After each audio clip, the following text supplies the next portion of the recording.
So Caroline, tell us a bit about what you're going to be bringing to this community Zoom session and what led you to do this.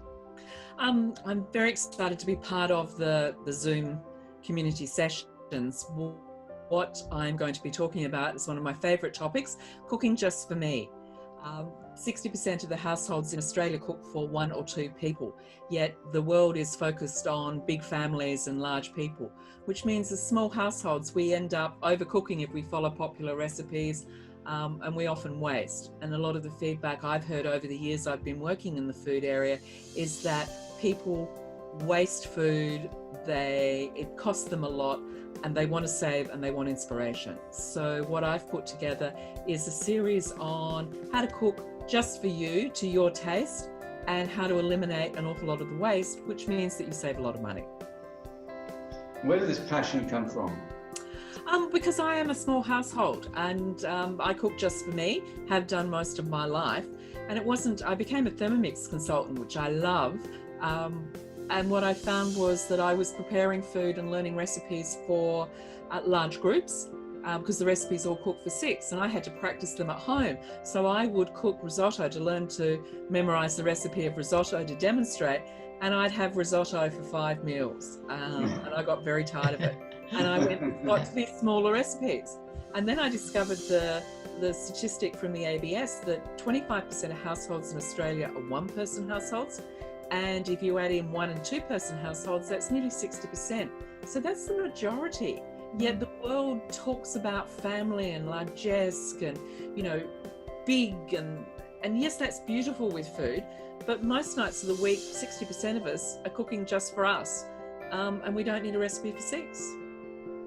Well, I'm definitely one of those, Caroline, so I'll be very interested in this. Now, there are other things you're involved in too, because you're involved in the education sector also. Yeah, so my background is marketing. I taught at the University of South Australia for many years.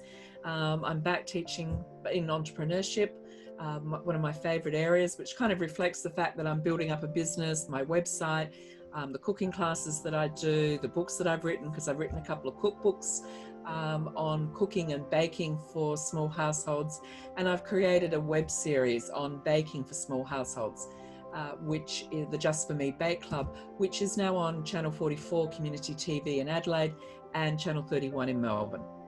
Wow. Well, it's wonderful to see your passion come through for food. And when did that passion begin? I've always loved food and cooking from an early age, but I realised when I became involved in Thermomix and I started thinking about big quantities, small quantities, if you asked me about what did you cook, I would tell you about the last dinner party I did for friends. I was one of those people, we had friends over, I would have everything out, I would make fabulous dishes, I'd have matching dinner plates, the whole bit. But if you said, what did you make last night, Carolyn? I had no language around what I cooked for me. And I realized that cooking was for other people and I didn't actually focus on cooking for me. Yet I need to cook for me more often than I need to cook for other people. And if I don't cook for me and care for me, nobody will. So it became really important to focus on me. And so many people I talk to in small households say, oh, I don't bother, it's just me. I won't bother, it's just me. And so I'm about getting rid of the don't bother. You need to bother. You've also been focusing on waste as well, Caroline, as well, haven't you? Yeah, because one of the things that I realised in small households is that things like, I call it my progressive ingredient. So half a butternut pumpkin for me is at least 4 to 5 meals. While for a family, half a butternut pumpkin is just a side for 1 meal. So it means that I end up having butternut pumpkin for a long period, 5 meals of butternut pumpkin. I'm somebody who gets bored quickly. And that's one of the things we're going to explore in the series is understanding you and your taste and what you like and what you don't like, so that you don't end up buying stuff that you don't really like or you're not going to use, or you only buy enough for what you really need. We get so suckered into buying supersized packets because we think they're cheaper and better economy, and then they sit in our cupboard for 6 months, and then we are so sick of it we throw it out and waste. So that's wasting food, and it's also wasting money. I think it's wonderful because I've got my mum's, in her 80s, she's on her own, and she loves to, she'd always done the dinner parties, and always concerned for her, how are you eating, mum, how are you going, taking care of yourself, and this I can see is really going to be valuable for people in that position, because the tendency is to just snack or not have full nutrition. So with these recipes that you have, what's the focus there like? Well, with the course, what I want to do is get people thinking about what they like and what they have, and then we're going to work out how you can turn the same ingredients into dishes that you like. So having the recipes, which I call doing the numbers, so a recipe that's scaled down, because not everything cuts down easily, and particularly when you're tired and hungry and you're trying to divide something by 4, and 375 grams divided by 4 on a Wednesday night doesn't work in my head. So you end up making the whole thing, and then you've got the dish for 5 nights. So I'm going to sort of look at a framework to get you to almost develop your own recipes, particularly for savoury things, weeknight cooking. Baking is a little different, and that's what I've done in my Just For Me Bake Club, in the show that's on community TV, and in my Power of Baking with Mindful Intent cookbook, because you actually need to do proper maths. Baking is a lot more science. You can't just wing the double it or halve it or quarter it. And it's hard to find recipes. So the baking side of things is I've scaled it all to 15 centimetre cakes, which look like proper cakes. They're big enough that if you turned up at work or at a friend's place with one of my cakes, they would look like a proper cake. But it's not so much that you're going to have leftovers for 4 days or feel like you've overeaten or that type of thing.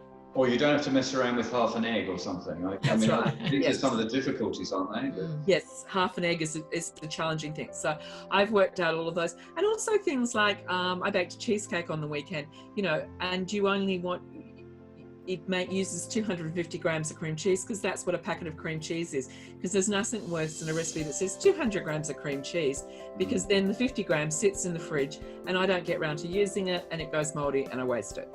Other people are better at managing. Some people are really good at managing, but what I've discovered is lots of us are not that good at managing what goes into the fridge. And we're time poor too, aren't we, Caroline?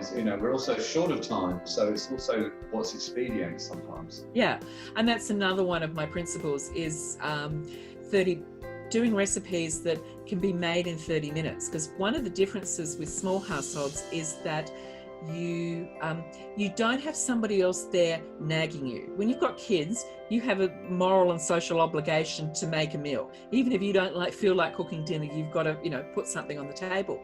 But if it's just you in the household, there's this little voice in my head going, oh dear, you've had a really busy day. You've had a very busy day. You're very tired. Don't bother cooking tonight. Glass of wine and some chippies, that'll be fine. Again, and it's okay once in a while to do that. I do it. But it's when you're sort of doing it for the 4th night in a row and calling that dinner, I've eaten the calories in the chips and the wine, so I've had enough calories. It's not, as you said, it's not nutritionally balanced. So it's easy for us in small households not to bother, or just do something different. One couple I know, I was chatting to them and he said, I love it when the kids come over because we have a proper meal. She'd got, and he did some of the cooking. They'd sort of got to the point where it was all a bit, why bother? It's just us. Let's do something simple. So it would be, maybe the toasted cheese sandwich or a bit of something, but nothing like a proper dinner. And he missed that.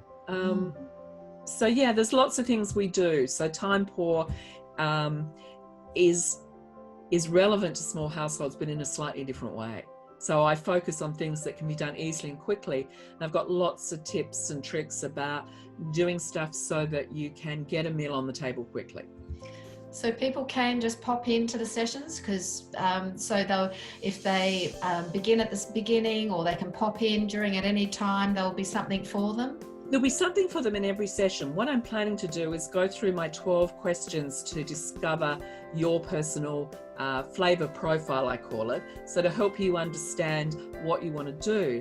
But each session will be sort of around a particular theme, and there'll be lots of tips and tricks and knowledge in that. So if you just drop in for one session, you're going to get a lot. Come through the journey with me, and we'll do the whole questionnaire.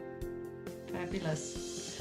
Well, Caroline, it's wonderful that you are on the events calendar, because it's especially nowadays, well, with the isolation factor that's going on, and a lot more people are in their homes and looking for things to do. So this may invigorate and inspire them to get back to the cooking and eating good food nonetheless. Even though they're not eating out, they'll remember how to cook at home, and I'm sure it'll bring lots of joy for lots of people. I hope so. That's my aim. So well, thank you so much, Caroline. Thank you so much. Looking forward to it. See you later. Bye. Bye.